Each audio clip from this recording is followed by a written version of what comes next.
How to import database via phpMyAdmin and cPanel. Log into your cPanel account, you will be on this page. Go to the Databases section and click on the phpMyAdmin icon. On the left side of this interface, click on the database in which you want to import the database file.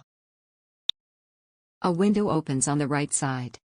On the top bar of this window there are different options to perform different operations on the database.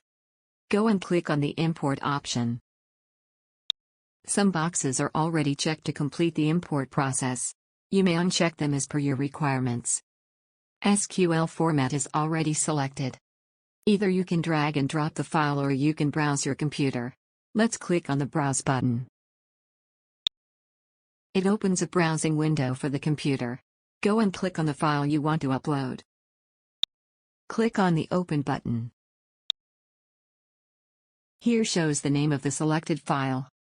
There is also a limit of 500 MB, which is enough for this SQL database. Now scroll down and click on the Go button. That's it, we have successfully imported the selected SQL file into the database. Thank you for watching.